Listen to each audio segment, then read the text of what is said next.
Hi, I'm Bob Dixon. Welcome to the Leader's Edge Hot Takes edition of the Five Eagles Insight Podcast. For over 3 decades, I served in the military as an engineer and as a strategist, and I learned a few things about leadership. We know that it goes beyond theory. It's about real-world application. So in this series, sponsored by Five Eagles Leadership, we feature industry leaders and share their leadership journeys with you. My mission's simple. It's to help you become the best leader you can be. Now, if that sounds like something you're interested in, make sure you hit the subscribe button so you never miss an episode. If you'd like to be considered as a guest in upcoming episodes, please go to 5eaglesleadership.com/interview and apply today. Now, let's get started.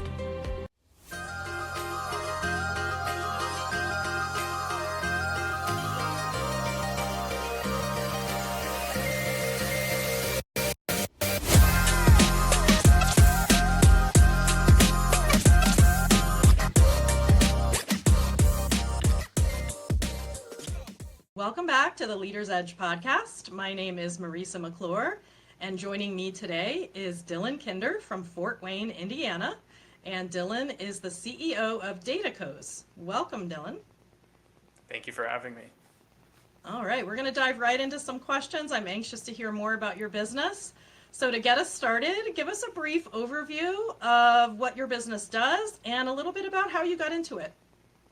Fantastic. So at Datacos, what we do is we primarily help service-based businesses productize their successful service operations so that they can scale their revenue without scaling their effort, the input needed to produce additional revenue for themselves. So how I got into it, traditionally I have a background as a developer, but I got into kind of the operations side of business, started doing a lot of automation, integration, even back in the day, AI when it was a bit younger.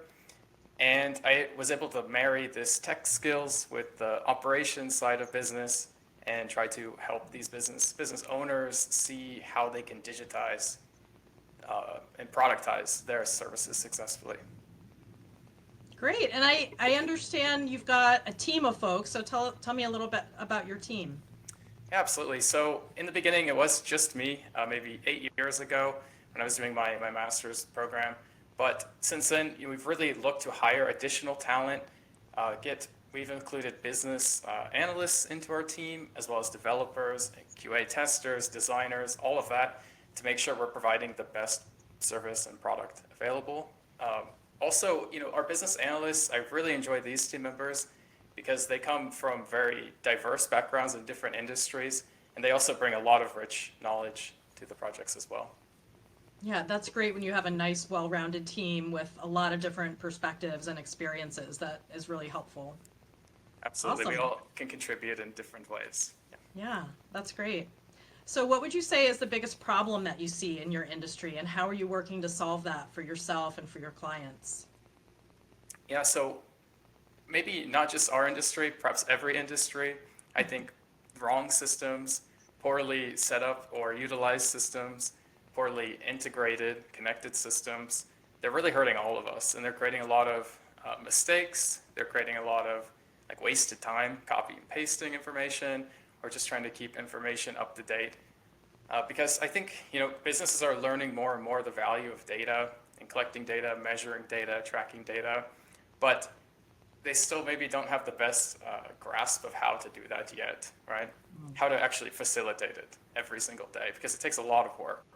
So I think this is a very under-serviced area, especially in small, medium-sized businesses, trying to help build automations, build systems, utilize the tools you're already using, and collect this key data you need to make decisions. And as a next step, to eventually be teaching AI how to interact with your business and interact with potentially customers and everything. Yeah, great. We'll talk a little bit more shortly about kind of what's next. But first, tell us, who is your ideal client, and what are some of the outcomes they can expect from working with you? Yeah, fantastic. So we primarily work with service-based businesses, although it doesn't strictly have to be a service-based business. Every business has operations to be streamlined. But we really like working with the service-based businesses because I think a lot of product or e-commerce type industries, they have great tools already, kind of off the shelf that do a lot of what they need. Whereas for service-based industry, and especially very niche service-based businesses, online businesses providing services, they are lacking these tools tailored to them.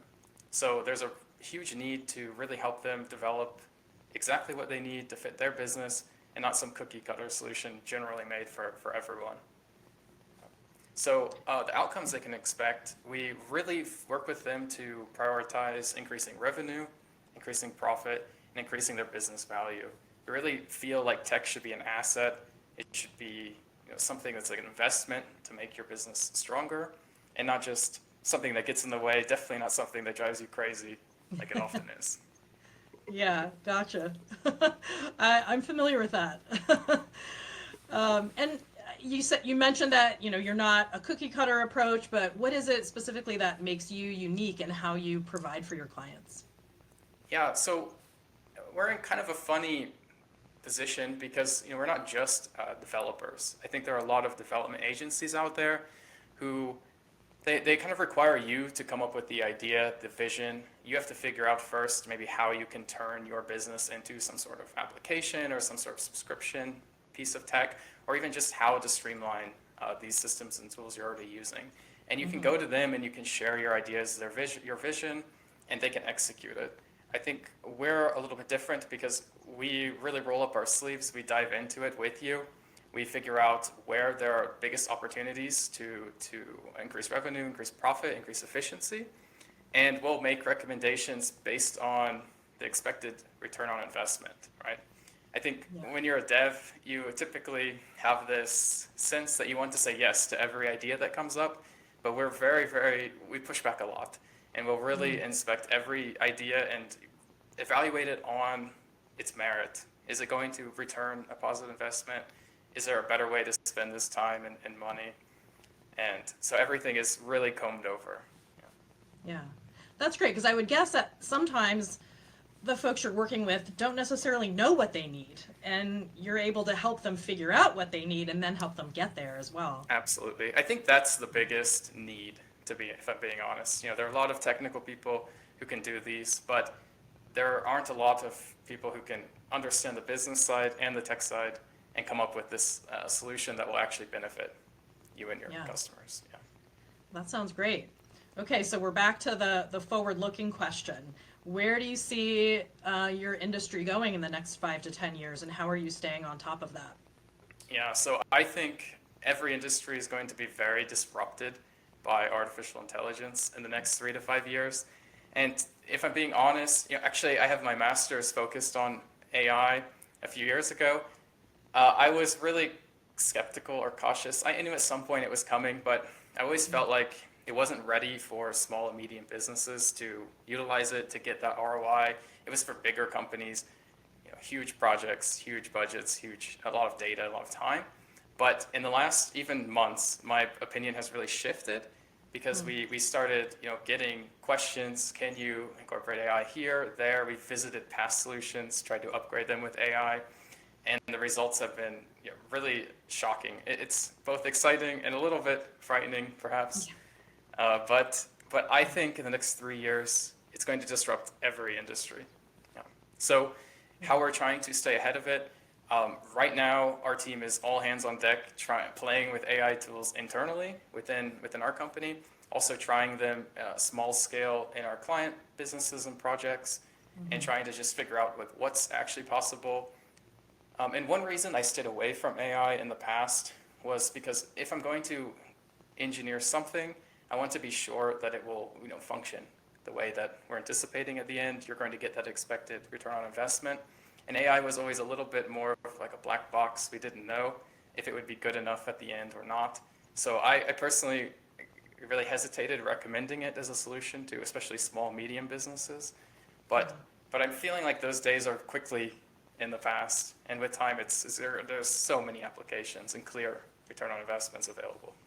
Yeah, and everyone's going to have to incorporate it in some way, or they're going to fall behind, right? And I think a lot of the challenge. I talk to a lot of folks that work in tech, even across every industry.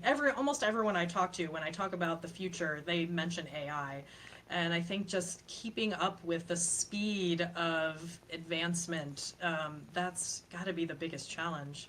Yeah, absolutely. And I think now is the time to maybe start getting your hands into AI a little bit. And even if the solution isn't incredible at the moment, these models are constantly improving, and we can just swap out the models. And it's exciting.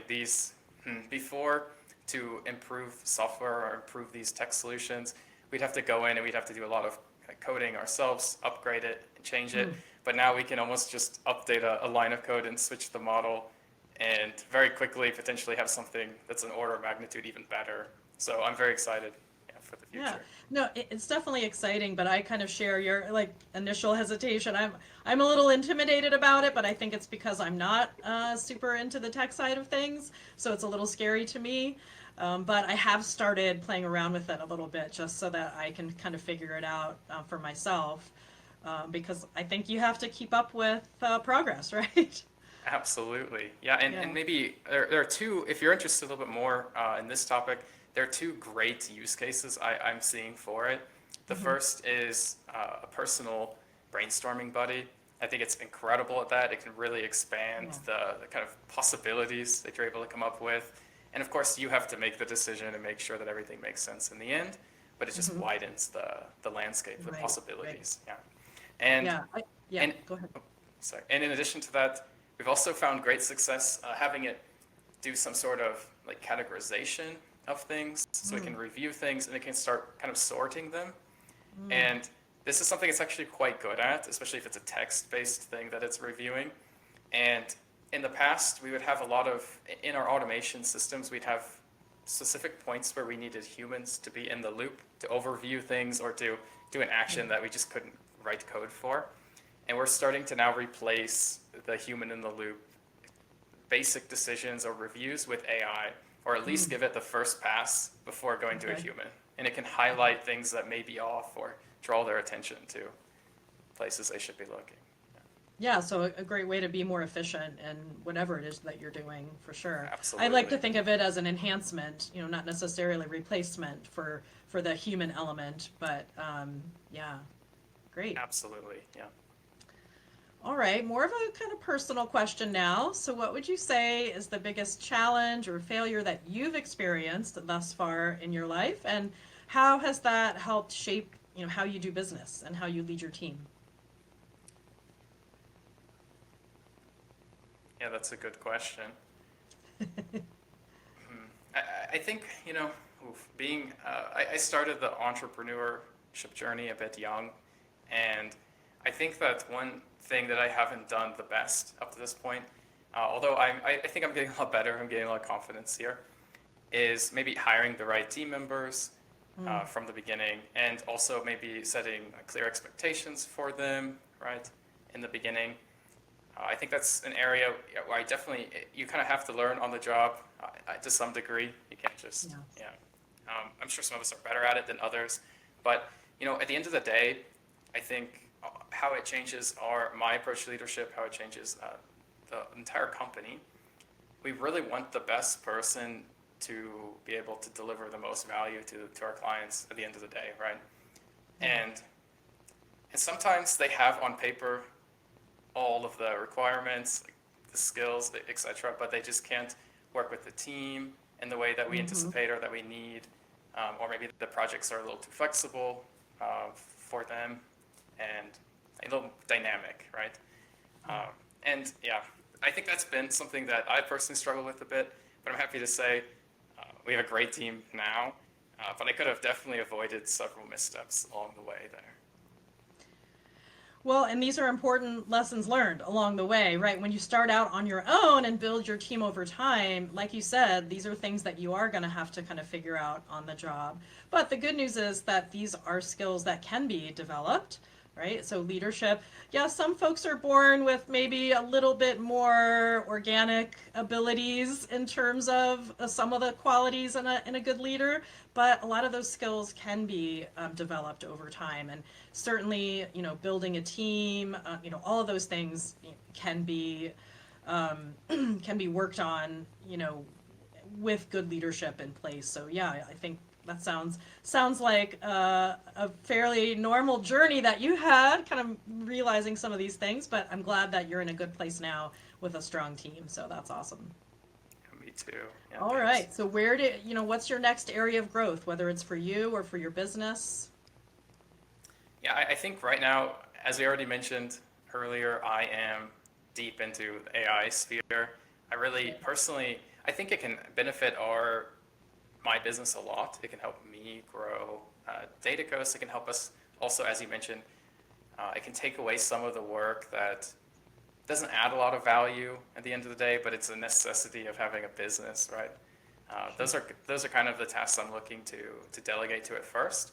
But going beyond that, I really do want to help guide our clients through the next few years, because I know there's going to be just so much disruption and also a ton of opportunity for quick movers and for people willing to experiment here.